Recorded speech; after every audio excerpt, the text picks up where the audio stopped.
अस्सलाम वालेकुम, आप मज़ाज हसल देख रहे हैं। मैं सबीन शहबाज हूँ, मेरे साथ इदरीस अब्बासी मौजूद है। आज हम बात करेंगे रजब भट्ट के हवाले से। रजब भट्ट जिनके नाम से शायद ही पाकिस्तान में कोई ऐसा शख्स है जो नावाकिफ़ हो। रजब भट्ट पर मुकदमात बनने का सिलसिला शुरू हुआ साल 2024 से, जब उनकी शादी हुई उसके अगले दिन उन पर एक मुकदमा बना और उसके बाद ये मुकदमा सिलसिला जो है ये जारी रहा। इस वक़्त पाकिस्तान में जो मुकदमात बनाने का सिलसिला है वो सबके सामने है, लेकिन रजब भट्ट जो कि एक सोशल मीडिया इन्फ्लुएंसर है और एक पब्लिक फिगर है, उनके हवाले से जो मुकदमात है वो उस तर्ज के बनाए गए जिन तर्ज की कोई सेंस शायद नहीं बनती थी। इदरीस अब्बासी हमारे साथ मौजूद है। इदरीस ज़रा बताएगा कि दिसंबर 2024 में रजब भट्ट की शादी हुई थी और उसके बाद मुकदमात बनने का सिलसिला शुरू हुआ था। ये सिलसिला अभी तक नहीं थम सका। वजह क्या है और कौन-कौन से मुकदमात हैं, तफसीलात क्या हैं? बहुत शुक्रिया। देखें,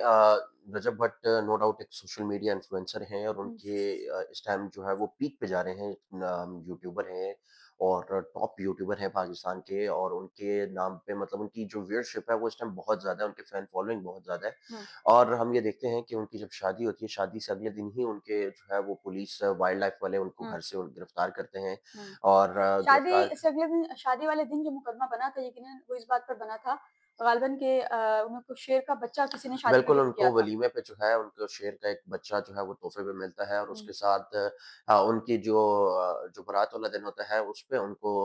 एक वेपन जो है क्लैशनकोफ जो है हुँ, वो उनको तोहफ़े में मिलती है। तो ऑब्वियसली उनकी ये दोनों ऐसी चीज़ें हैं जिनके लिए लाइसेंस लेना बहुत ज़रूरी है। हुँ, तो जैसे ही उनका वलीमे से अगला दिन होता है तो उनको गिरफ्तार किया जाता है, और ये जो है उनसे शेर का बच्चा भी बरामद होता है, वो वेपन भी बरामद होता है, तो उसपे उनके ऊपर मुकदमा दर्ज किया जाता है। तहम हुँ, जो शेर का बच्चे वाला मुकदमा था उसमें उनको सज़ा हो गई थी, और उसमें अदालत ने उनको ये सज़ा दी थी कि वो अपने वीलॉग में, चूँकि वो एक सोशल मीडिया इन्फ्लुएंसर हैं, तो वो अपने हर वीलॉग में हर माह तकरीबन 1 वीडियो 5 मिनट की वीडियो डालेंगे वाइल्ड लाइफ के ऊपर। वाइल्ड लाइफ वालों से पूछ के, कंसर्न करके, उनसे डिटेल्स लेके एक वाइल्ड लाइफ की बेहतरी के लिए हवाले से एक वीडियो डालेंगे, ये उसमें उनको सज़ा हुई थी। अच्छा। फिर उसके बाद ये सिलसिला मुकदमात का हम देखते हैं कि रुकता नहीं है, कि उनकी एक वीडियो बहुत पुरानी आज से गालिबन 2 3-4 साल पुरानी एक हुँ, वीडियो, जिसमें वो नमाज़ के ज़रिए एक टिकटॉक बनाते हैं। खाली उन्होंने नहीं बनाई थी, बल्कि उसपे हुँ, कोई 2 लाख से ज़ायद लोगों ने हाँ, उसपे एक वीडियोज़ जो है वो बनाई थी। लेकिन उसमें सिर्फ़ यही उस ज़द में आते हैं, और इसपे पहले एक लाहौर के वकील जो हैं उसके ऊपर इनके खिलाफ जाके एक दरख्वास्त जो है वो बेहरमती की देते हैं दरख्वास्त, और उसपे मुकदमा जो है वो दर्ज करवाने की देते हैं। तहम उसपे उन वकील के साथ जो है वो इनकी सेटलमेंट हो जाती है, और फिर वो मामलात जो है वो तय हो जाते हैं। उसके बाद हम ये देखते हैं कि उसी सेम इश्यू के ऊपर कराची में थाना हैदरी जो है वहाँ पे मुकदमा दर्ज करवाते हैं एडवोकेट रियाज सोलंकी। फिर वो मुकदमा आज भी जो है वो चल रहा है, और उस पे हुँ, हम बाद में बात करते हैं। लेकिन उसके बाद हम ये देखते हैं कि लाहौर में इनके ऊपर एक और कंट्रोवर्सी में ये क्रिएट होते हैं। ये अपना एक परफ्यूम लॉन्च करते हैं जिसका नाम ये रख क्योंकि परफ्यूम्स का भी ये काम कर रहे हैं, बिज़नेस साथ-साथ लॉन्च करते हैं। तो परफ्यूम्स में एक परफ्यूम लॉन्च करते हैं 295 के नाम से। तो उसपे भी जो है, चूँकि 295 तौहीन मज़हब की जो हुँ, है वो पाकिस्तान में रफ़ा दफ़ा है, है, तो यस। उसपे जो है वो जो मज़हबी तबकात के लोग हैं, उनमें काफ़ी हमें देखने में आया कि वो लोग इनमें इस चीज़ के हवाले से बड़ा एहतजाज जो है वो किया, और इनको मजबूरन मुल्क छोड़ के भी बाहर जाना पड़ा, और उसके ऊपर इनके हवाले से 295 का एक मुकदमा हुँ, जो है वो लाहौर के एक थाने में दर्ज किया जाता है। पर उसके साथ-साथ मुकदमात का सिलसिला यहीं पे थमता नहीं है, कि हम ये देखते हैं कि इनके एक दोस्त हैं डोगर, हुँ, सरदार रहमान डोगर, वो ड्यूरिंग टिकटॉक जो है उनकी एक, बल्कि इनकी शादी पे भी वो लड़का जो है उनका दोस्त आता है। उस टाइम खैर गालिबन उस टाइम दोस्त था, अब दोस्त नहीं है, हुँ, टिकटॉकर है वो उमर भट्ट। तो उसके साथ डोगर की जो है वो एक मुँह-तू टिकटॉक पे होती है, और वो टिकटॉक पे इतनी मुँह-तू हो जाती है कि वो टिकटॉक से निकल के डोगर जो है वो रजब भट्ट और इसके तमाम तर दोस्त जो है वो चले जाते हैं उस उमर भट्ट के घर उसको मारने के लिए। ताहम वो चूँकि वो घर से शायद बाहर नहीं थे निकले, और वो वीडियोज़ में भी देखा कि वो बाहर ही नहीं आए, और उसपे फिर वो वापस चले गए। लेकिन वो जो घर बाहर उनके गए, और क्लैशनकोफ जो वीडियोज़ में प्रॉपर नज़र आई डोगर के हाथ में, तो उस पर जो है वो उमर भट्ट की मुद्दईयत में इनके खिलाफ एक मुकदमा जो है वो दर्ज हुआ। फिर उसपे उन्होंने ज़मानत ली। फिर उसके बाद हम ये देखते हैं कि रजब भट्ट, चूँकि जो दूसरा 295 परफ्यूम वाला मामला था, वो बड़ा सेंसिटिव मामला हुँ, था, और उसपे जो वहाँ पे जो लोग थे वहाँ पे, उनमें काफ़ी गम और गुस्सा हमने देखने में आया। और फिर उसके बाद पुलिस की हिदायत पे कि इनको घर खाली करने का कहा गया। जिस तरह रजब भट्ट ने खुद भी ये बात अपने कई दफ़ा पॉडकास्ट और इंटरव्यूज़ में बात कही कि मुझे मजबूरन हमें एसएचओ ने कहा कि आप अपना घर जो है वो खाली करें और वो खुद रजब जो है वो मुल्क छोड़ के बाहर चले गए और फिर हमने देखा कि खाना काबा के सामने उन्होंने वीडियोज़ जो है हुँ, वो उनकी आई और फिर सारी चीज़ें। हमने फिर उसके बाद ये हम चीज़ देखते हैं कि ये बैरून मुल्क चले जाते हैं और बैरून मुल्क कुछ टाइम जो है वो रहते हैं और फिर ये अपना वकील जो है पहले शुरू में कोई और वकील थे, बाद-अज़ां ये अपना वकील करते हैं बैरिस्टर मियाँ अली शफ़ाक़ साहब को जो तमाम तर केसेज़ में इनको जो है वो हैंडल करते हैं। हुँ, ये सारी चीज़ें जब चल रही होती हैं तो एक और कंट्रोवर्सी क्रिएट होती है कि इनके जो कज़न होते हैं रजब भट्ट के हुँ, सलमान नाम है। जी, उनका एक किसी खातून के साथ कोई ताल्लुक होता है और वो ताल्लुक जब खराब हो जाता है तो वो खातून जो है वो सोशल मीडिया पर आके जो बातें वो कहती है उसके साथ-साथ उसने मुकदमा जो है वो थाने में जाके दर्ज करवाया कि इसने मेरे साथ जो है वो जिनसी ज़्यादती जो है वो सलमान ने की है और उसमें हम देखते हैं कि रजब भट्ट को भी नामज़द किया जाता है और दीगर उसके जो है वो दोस्तों को भी नामज़द किया जाता है कि इनकी मौजूदगी में जो है वो ये सारी चीज़ें सलमान जो है वो करता रहा है और ताहम वो एक मुकदमा इनके ऊपर भी दर्ज होता है। लेकिन उस मुकदमे में अदालत सलमान चूँकि अभी भी ज़मानत पर है, लेकिन जो बाकी जितने भी हुँ, उसमें नॉमिनेट हुए थे रजब भट्ट समेत तमाम तर को अदालत बरी कर चुकी है हुँ, ऑलरेडी उस मुकदमे में सिर्फ़ ज़्यादती वाले में। बाकी में जो उसमें सलमान अभी भी उसमें उस पे भी केस जो है वो चल रहा है। इसी तरह अभी चूँकि रजब बाहर चला जाता है, फिर हम ये देखते हैं कि रजब के ऊपर जब उसको रजब के खिलाफ एक साइबर क्राइम के तहत एनसीसीआई में भी एक इंक्वायरी हुँ, मज़हबी इंक्वायरी जो है वो आती है एनसीसीआईए वालों के पास। तो उसपे जब एनसीसीआईए वाले उसको बुलाते हैं, तो उसपे जो है वो कोई वहाँ पे कोई हमने ये सुनने में आया कि वहाँ पे एनसीसीआईए के दफ्तर में जब ये पेश होते हैं उस टाइम तो इनके खिलाफ बड़ा एक इश्यू वहाँ पे बनता है और बहुत सारी चीज़ें इनको देखने फेस करनी मिलती है। तो वो जैसे ही वहाँ से निकलते हैं तो इनके वकील की हिदायत पर वो उसी रात वहाँ से ट्रैवल करके सऊदीया जो है वो पहुँच जाते हैं और फिर उसके बाद वो तकरीबन 4 से 5 माह बैरून मुल्क जो है वो रहते हैं और फिर उसके बाद हम ये देखते हैं कि ये बाहर ही होते हैं तो पीछे से डकी भाई जो है, सादुर हुँ, रहमान उर्फ हुँ, डकी भाई उनको गिरफ्तार किया जाता है एनसीसीआई में गैम्बलिंग के पर्चे में। तो उसमें रजब के खिलाफ भी एक अलग से इंक्वायरी एनसीसीआई ये शुरू कर देता है गैम्बलिंग की जो बायनोमो और के ज़रिए जो ये लोग हुँ, ट्रेडिंग करते रहे थे वो भी उस पे भी ये इंक्वायरी शुरू कर दी जाती है और उस पे रजब पे मुकदमा जो है वो बन जाता है। वो जब जब ये मुकदमा बनता है एनसीसीआईए वाला तो तब रजब बैरून मुल्क जो है वो मुकीम होते हैं बरतानिया में जो है वो उस टाइम हाँ, मुकीम थे और तहम अब सिचुएशन ये है कि फिर होता ये है कि रजब को वहाँ पे जब वहीं पे ही रहते हैं तो वहाँ पे होते हुए कोई रजब के खिलाफ वहाँ पे यूके की गवर्नमेंट को एक कंप्लेंट रजिस्टर करता है कि रजब जिस वीज़े पे यहाँ पे आया है उस वीज़े की एप्लीकेशन में रजब ने अपने इन हुँ, इन केसेस का ज़िक्र जो है वो नहीं किया। नहीं किया हुँ, हुआ जो इसके ऊपर पाकिस्तान में दर्ज है जिस पर रजब पे जो है वो वहाँ की जो होम डिपार्टमेंट है वो रजब को एक नोटिस जो है वो इश्यू करता है कि ये अ, जो है वो आपके खिलाफ मुकदमात पाकिस्तान में ज़ेर-ए-समाअत है, लेकिन जो आपने वीज़ा एप्लीकेशन फ़ाइल की थी, उसमें आपने किसी भी किस्म के मुकदमे का ज़िक्र जो है वो आपने नहीं किया था। तो उसपे जो है वो रजब चूँकि अपने वकील से बात करते हैं और मेरे ख़्याल से ग़ालिबन उन्हीं की हिदायत पर उन्होंने ये फ़ैसला लिया कि वो वापस पाकिस्तान जो है वो आते हैं और आके च चूँकि मुकदमात थे उसका वो फ़ेस करते हैं और फिर हम ये देखते हैं कि रजब की एक वहाँ से जब वो फ्लाई करके निकलते हैं, तो एक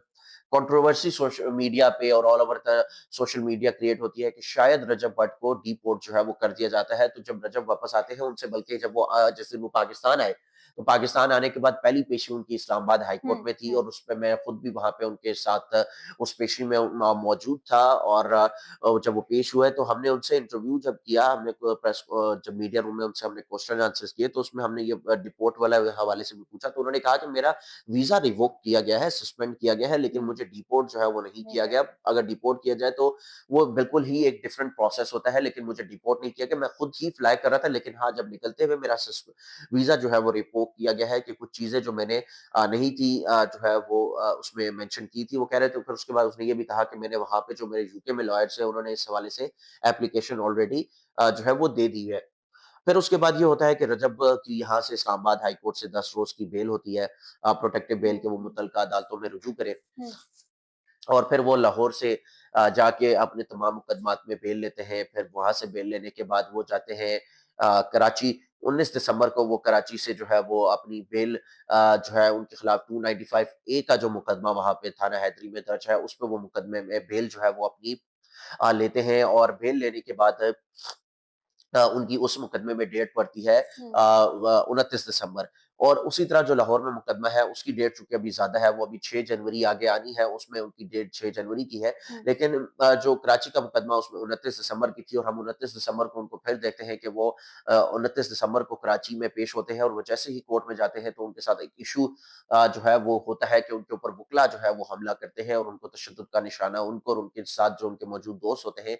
नदीम मुबारक जो नदीम नानीवाला के नाम से बड़ा मशहूर है उनके ऊपर जो है वो फिजिकल असॉल्ट होता है और उनको तशद्दुद का निशाना बनाया जाता है। हुँ, और फिर हम इन सब चीज़ों से हट के हम जब ये देखते हैं कि जो इश्यू बनाया गया जिसपे वकीलों ने कहा जिसपे वकील जो उनका मौक़िफ़ था वकीलों का जिन्होंने इस रजब को तशद्दुद का निशाना बनाया कि रजब ने लास्ट टाइम 19 दिसंबर की बेल लेने के बाद जो है वो वकीलों के खिलाफ एक बड़ा नामुनासिब कुछ अल्फ़ाज़ जो है वो अल्फ़ाज़ इस्तेमाल किए थे जिसकी बिना पर वकीलों में गम-ओ-गुस्सा था जो हुँ, आज यहाँ पर उतारा गया है।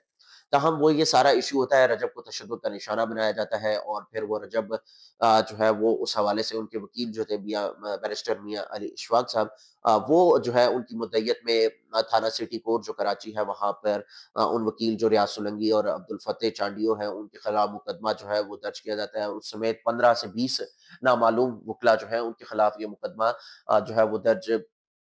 किया हुँ, जाता है, तो हम उसके बाद ये देखते हैं जब मुकदमा दर्ज होने के बाद वुकला में बड़ा जो है वो शदीद गम-ओ-गुस्सा देखने में आता है कि वुकला उसके बाद थाना सिटी कोर्ट जाते हैं और थाना सिटी कोर्ट जाके रजब के खिलाफ एक और कोई दरख्वास्त जो है वो देने की करते हैं, लेकिन एसएचओ थाना सिटी कोर्ट वो दरख्वास्त लेने से जो है वो इनकार करते हैं। एज़ पर द वुकला जो वहाँ पे मौजूद थे कि हुँ, उन्होंने इनकार किया और फिर उसके बाद वो उन एसएचओ को भी दुर्गत का निशाना जो है वो बनाते हैं वो वुकला। हुँ, और लेकिन उस पे भी वकीला उन वकीलों के खिलाफ कोई कानूनी नहीं कार्रवाई जो होते। है वो नहीं हुँ, होती जिन्होंने रजब को तशद्दुद का निशाना बनाया, उन वकीलों के भी खिलाफ कोई कार्रवाई नहीं हुई है और उसके साथ-साथ वो वकील जिन्होंने एसएचओ थाना सिटी कोर्ट को तशद्दुद का निशाना वो वही सेम वकील थे। उनके खिलाफ भी किसी किस्म की कोई कानूनी कार्रवाई जो है वो नहीं की गई। फिर हम ये चीज़ देखते हैं कि जो कराची बार एसोसिएशन है उसके सदर और जनरल सेक्रेटरी जो है वो पंजाब बार पंजाब। काउंसिल को एक खत लिखते हैं बैरिस्टर मियां अली इशफाक के हवाले से हुँ, जिसपे उनका गुज़िश्ता रोज़ जो है वो लाइसेंस पंजाब बार काउंसिल जो है उनका लाइसेंस मनसूख कर देती है कि वो पंजाब में प्रैक्टिस करने के अहल नहीं रहते नहीं, और वो पंजाब चूँकि वो कैंसल उनका लाइसेंस जो है वो कर देती है। तो उसके बाद चूँकि रजब भट्ट जो है वो वकील है जो कि वकील है बैरिस्टर मियां अली इशफाक रजब भट्ट के, तो उस हवाले से जो है वो अब ये चीज़ें देखने में होंगी कि उनके अब आगे क्या बनता है, उनका लाइसेंस रिवोक है लेकिन मियां अली इशफाक ने ये बात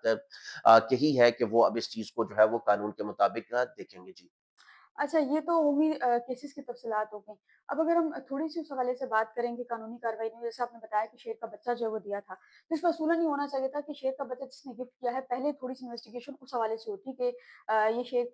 पाले किसने हैं और ज़ाहिर है अगर शेर पाले हैं तो पहली देखिए, कार्रवाई उस पर बनती थी। हर चीज़ दूसरा का एक प्रोसेस है, जो भी अगर वाइल्ड लाइफ़ की जो जिन्होंने वाइल्ड लाइफ़ एनिमल्स रखे हुए हैं, उनके पास लाइसेंस होते हैं या असला भी अगर आप रखते हैं, तो आपको एक एज़ पर द लॉ आपको लाइसेंस जो है वो होल्ड करना हुँ, लाज़मी है और आप लाइसेंस लेते हैं। लेकिन चूँकि वो तोहफ़े में दोनों चीज़ें उसको मिली थी और उसने ये अपने वीलॉग में रजब ने ये बात कही थी कि चूँकि इनका लाइसेंस होना ज़रूरी है, तो मुझे इसका लाइसेंस के लिए अप्लाई जो है वो मैं करूँगा और गालिबन जिस दिन वो अरेस्ट होते हैं, उस दिन इतवार का रोज़ होता है और छुट्टी का ख़ैर रोज़ हुँ, होता है और जिस दिन उनको गिरफ्तार किया जाता है। तो इसलिए उन्होंने ये ब बात अपने व्लॉग में भी कही थी कि ये जो दोनों चीज़ें मुझे मिली हैं, इसका लाइसेंस लेना जो है वो बहुत ज़रूरी है, तो लाइसेंस लेके ही जो है वो फिर इस्तेमाल करें। लेकिन एक कंट्रोवर्सी अच्छा जो क्रिएट दूसरा होगी फिर उसके बाद दूसरा इसी से इंटरकनेक्ट एक और चीज़ है कि वो खातून वाला जो मामला है जो इनके कज़न पर एक केस बना था और मतलब उसमें मरकज़ी मुलज़िम तो उनके कज़न थे लेकिन ज़ाहिर है साथ थे तो वो लेकिन उस खातून ने कुछ इल्ज़ामात इंटरव्यूज़ के दौरान लगाए कि रजब जो है वो उनकी शादी के दौरान ही वो कमरे में आए और वो दोनों भी थे तो उन्होंने पिक्चर्स डिलीट करवाई, कुछ वीडियोज़ डिलीट करवाई थी उस खातून से। तो उस खातून ने ये इल्ज़ाम लगाया था कि रजब ने जो है वो अंदर आए थे और उन्होंने आकर देखिए चीखे सबीन थे और मेरे चिल्लाए थे। सबीन देखें आप भी कोट करती हैं और आपको भी ये इस चीज़ का इल्म है कि इल्ज़ाम लगाना तो एक अलग चीज़ है, लेकिन उसके बाद सज़ा और जज़ा का फ़ैसला हमेशा अदालतें जो है वो हुँ, करती हैं और तमाम तर फ़रीक़ैन को सुनने के बाद ही फ़ैसला करती हैं कि सज़ा के आया मुल्ज़िम जो है वो सही है या गलत है और उसके साथ-साथ जो है वो प्रोसिक्यूशन की रिपोर्ट और आईओ की रिपोर्ट जो है उसके मुताबिक जो है वो फ़ैसले जो है वो किए जाते हैं और उसमें जो हुँ, है जब ये मुकदमा दर्ज होता है तो ये तमाम अपनी बेल लेते हैं और आईओ हुँ। के सामने जो है वो सामने तफ्तीश तफ्तीश होते हैं और तफ्तीश होने के बाद जो है वो आईओ ही अदालत में ये चीज़ पे आगाह करता है कि सलमान जो है उसकी हद तक हमें मज़ीद इन्वेस्टिगेशन चूँकि करनी करनी है है, हाँ। और लेकिन जो बाकी मुल्ज़िमान हैं वो उनका इस केस में कोई भी जो है वो लेना-देना नहीं है, वो किसी भी किस्म से उनका कोई ताल्लुक नहीं है, जो इल्ज़ाम लगाए गए हैं वो बिल्कुल ही एक तरह से बेबुनियाद है जिस पर अदालत उनको मुकम्मल तौर पर जो है वो बरी कर देती है। लेकिन जो सलमान हैं उनकी हद तक चूँकि अभी भी मामला जो है वो ज़ेर-ए-समाअत है और वो चल रहा है। सीरियल तो है, बिल्कुल ऐसा ही है और और अब होपफुली इस पे ये कि देखना अगर पड़ेगा कि चूँकि मामला अब यहाँ पे इतने सारे केसेज़ तो हैं ही हैं, साथ-साथ अब देखना पड़ेगा कि रजब भट्ट के जो वकील मियाँ अली इशफ़ाक़ हैं, वो भी अब एक रजब भट्ट की ही कंट्रोवर्सी के साथ-साथ फँसे हैं कि उनका लाइसेंस बार का मंसूख हुआ है। वो 2010 में एज़ अ लॉयर जो है वो उनको बार का लाइसेंस मिला और फिर उसके बाद से उनके और 2012 में उनको जो है वो हाई कोर्ट का जो है वो लाइसेंस मिला और 2010 में उनको कचहरी का लाइसेंस नहीं, मिला और लेकिन फिर उसके बाद लाइसेंस वो इसी अगर कंट्रोवर्सी की अगर ज़द में सिर्फ़ आके इसी लाइसेंस की बात करें तो लाइसेंस सस्पेंड होने के बाद भी मियां अली इशफ़ाक़ जो है वो खासे पुरुउम्मीद हैं। क्योंकि ज़ाहिर है जो बंदा राय अकबर हो वो पुरुउम्मीद ही होता है और मियां अली इशफ़ाक़ ने इस लाइसेंस मंजूरी के बाद एक ट्वीट किया है और उस ट्वीट में वो बड़े पुरुउम्मीद जो हैं वो नज़र आई हैं। बहरहाल बहुत शुक्रिया इदरीस आपका। ये रजब भट्ट के केसेस की डिटेल्स थी और 2026 में अब शुरू हो चुका है। उम्मीद है कि 2025 में जो कुछ हुआ वो 2026 में उस तारीख को दोबारा ना दोहराया जाए। मुझे इजाज़त दीजिए। अल्लाह हाफ़िज़।